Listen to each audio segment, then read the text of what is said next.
মুসলমান ভাইরা আমার, রব্বে করিম কোরআনের ভিতরে ঘোষণা দিয়ে বলেন, মুসলমান, আমি অধিকাংশ জিন এবং মানুষদেরকে জাহান্নামে দেওয়ার জন্যই সৃষ্টি করেছি। আল্লাহ তাআলা বলেন, বান্দা, ওয়ালাকাদ যারানা লিজাহান্নামা কাসীরাম মিনাল জিন্নি ওয়াল ইনস, আমি অধিকাংশ জিন এবং মানুষদেরকে জাহান্নামে দেওয়ার জন্যই সৃষ্টি করেছি।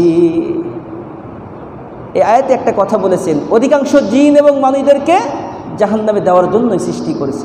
কিন্তু আল্লাহ তাআলা অন্য আয়াতে আল্লাহ কি বলেছেন?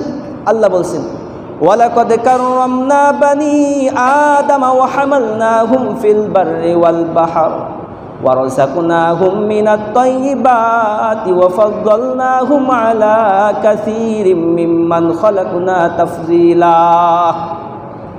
আমার রহমান, আমার রব্বে করিম বলেন, বান্দা, ওয়ালাকাদ কাররামনা বানি আদম, আমি বনি আদম সন্তানদেরকে অতি উচ্চ মর্যাদা দান করেছি। শুধু তাই নয় বান্দা, তাদেরকে আমি উত্তম রিজিক দান করেছি, তাদেরকে জলে এবং স্থলে যাওয়ার জন্য উত্তম ব্যবস্থা দিয়েছি। তাহলে কেন এই আয়াতে, অন্য আয়াতে আল্লাহ তাআলা কেন বললেন আমি অধিকাংশ জিন এবং মানুষদেরকে জাহান্নামে দেওয়ার জন্য সৃষ্টি করেছি? তার কারণ আছে। কারণ কি? তার পরের অংশে আল্লাহ তাআলা বলেন, লাহুম কুলুবুল লা ইয়াফকাহুনা বিহা, ও বান্দা, তোমাকে আমি একটি গোশতের টুকরা দিয়েছি, কলব, বুঝ শক্তি দান করেছিলাম, অন্তর দিয়েছি।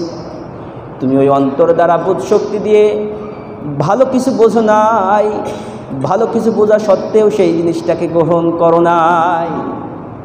তোমার অন্তর থাকা সত্ত্বেও অন্তরটাকে ভালো কাজে ব্যয় করো নাই। আমার আল্লাহ তাআলা বলেন, লাহুম কুলুবুল লা ইয়াফকাহুনা বিহা ওয়া লাহুম আ'ইনুল লা ইবসিরুনা বিহা। বান্দা, শুধু অন্তর দ্বারা তোমাকে ক্রান্ত করি নাই, তোমাকে আমি দুইটা চক্ষু যুগল দান করেছিলাম ভালো পথ দেখার জন্য, ভালো পথ গ্রহণ করো নাই। তুমি ভাবতে পারো আমার অত বুঝ শক্তি নাই, মারির পেঁচ, মানুষের কথার পেঁচ আমি বুঝি না, কোনটা দিনের পথ, কোনটা ভালো কথা আর কোনটা খারাপ কথা, এটা আমি বুঝি না। আল্লাহ বলছে, তোমার চক্ষু যুগল দিয়েছি, চোখ দ্বারা দেখো, উপলব্ধি করো। তোমাকে কোরআন পড়ার জন্য চক্ষু যুগল দিয়েছিলাম, কিন্তু এই চোখ তো ভালো কাজে ব্যয় করো নাই বান্দা, এই জন্যই তোমাকে জাহান্নামে দেওয়া হয়।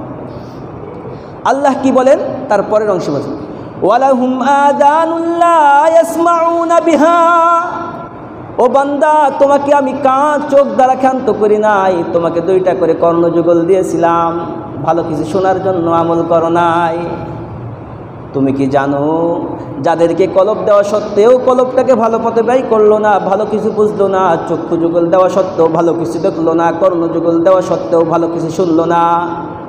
আল্লাহ বলেন, লাহুম কুলুবুল লা ইয়াফকাহুনা বিহা ওয়া লাহুম আ'ইনুল লা ইবসিরুনা বিহা ওয়া লাহুম আযানুল লা ইয়াসমাউনা বিহা উলাইকা কাল আনআম। তারা হলো চতুষ্পদ জন্তুর ন্যায়, তারা চতুষ্পদ জন্তুর ন্যায়। কুকুর, শিয়াল, বিড়াল এরাই তো চতুষ্পদ জন্তু, তাদের সাথে তোমাকে তুলনা করা হচ্ছে। অথচ আল্লাহ তাআলা অন্য আয়াতে বলেছেন, আল্লাহ তাআলা বনি আদম সন্তানদেরকে অতি উচ্চ মর্যাদা দান করেছেন।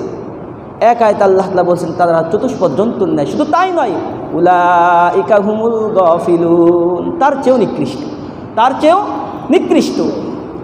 আল্লাহ তাআলা বোঝাতে যাচ্ছেন, বান্দা, তোমাকে আমি সব দিয়েছি, চোখ দিয়েছি, কান দিয়েছি, কলব দিয়েছি, ভালো কিছু উপলব্ধি করার জন্য, চোখ দিয়েছি দেখার জন্য, কান দিয়েছি শোনার জন্য, কিন্তু ধিক্কার তোমার প্রতি, তুমি কান পেয়ে, চোখ পেয়ে, কলব পেয়ে ভালো পথ ব্যয় করলে না, এই জন্যই তোমাকে আমি আযাব দিব।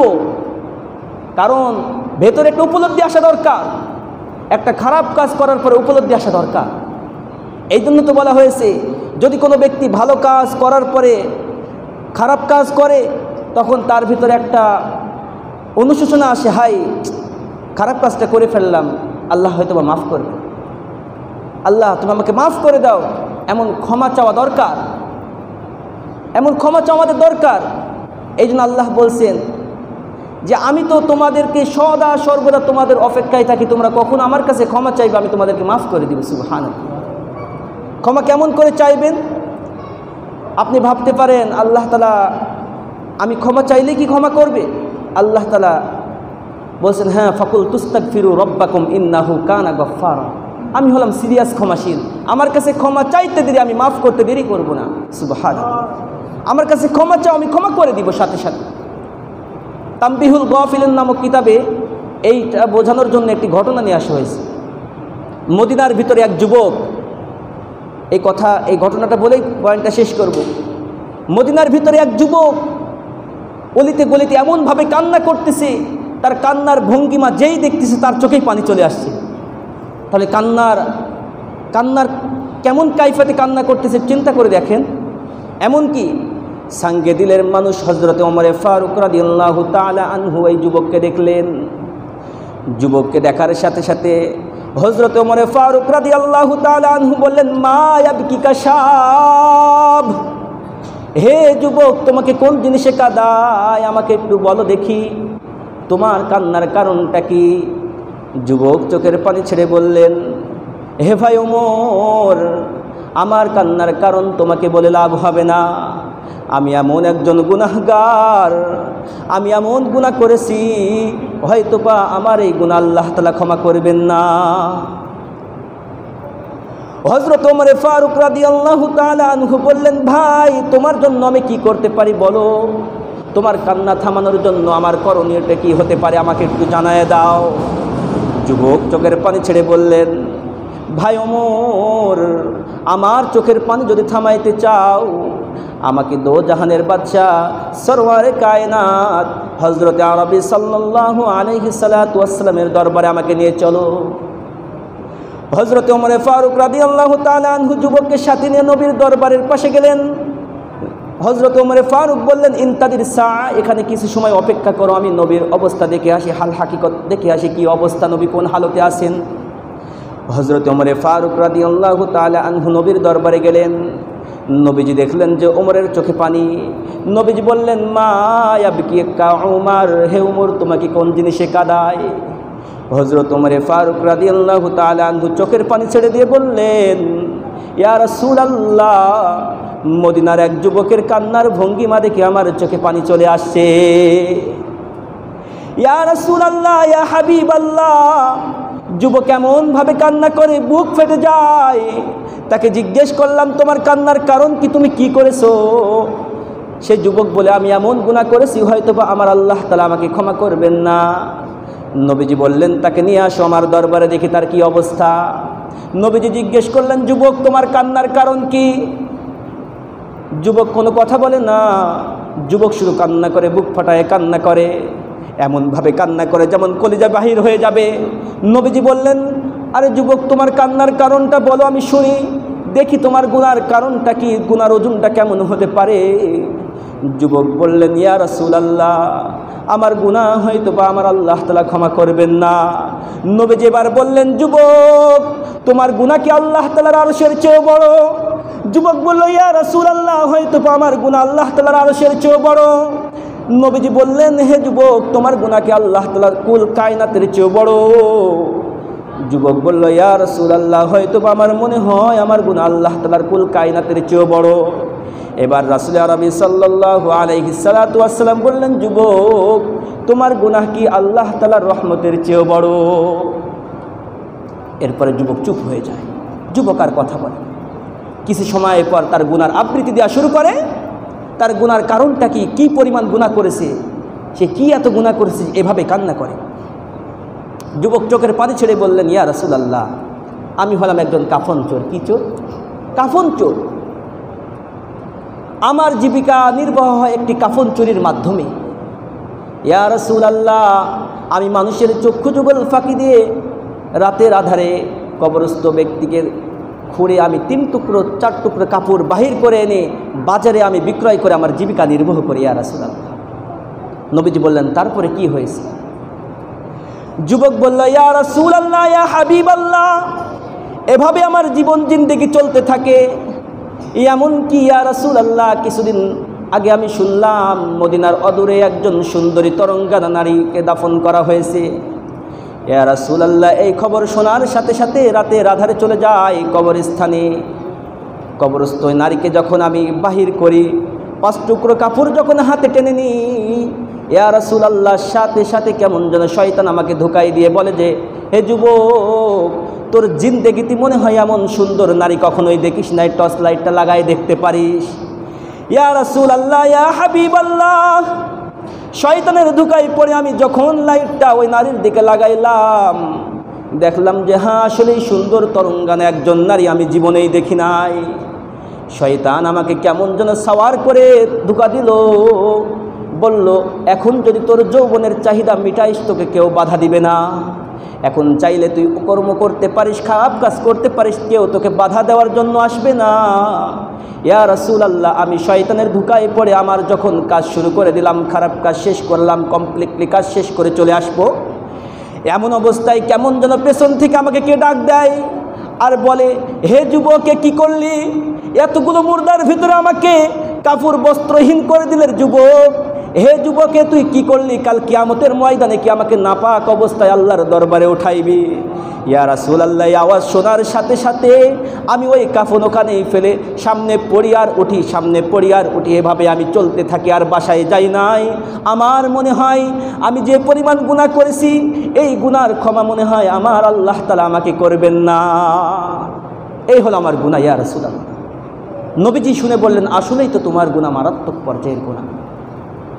এই কথা শোনার সাথে সাথে যুবক তো সাহাবা, সে জানতেন যে নবী হলেন মুস্তাজাবুদ দাওয়া, তিনি যদি আমার হালতে কোনো বিচার করেন আল্লাহ তাআলা কবুল করে নেবেন। তাই কোনো বিচার না শুনে তিনি দরবার থেকে বাহির হয়ে গেছেন, কোনো খোঁজ নাই।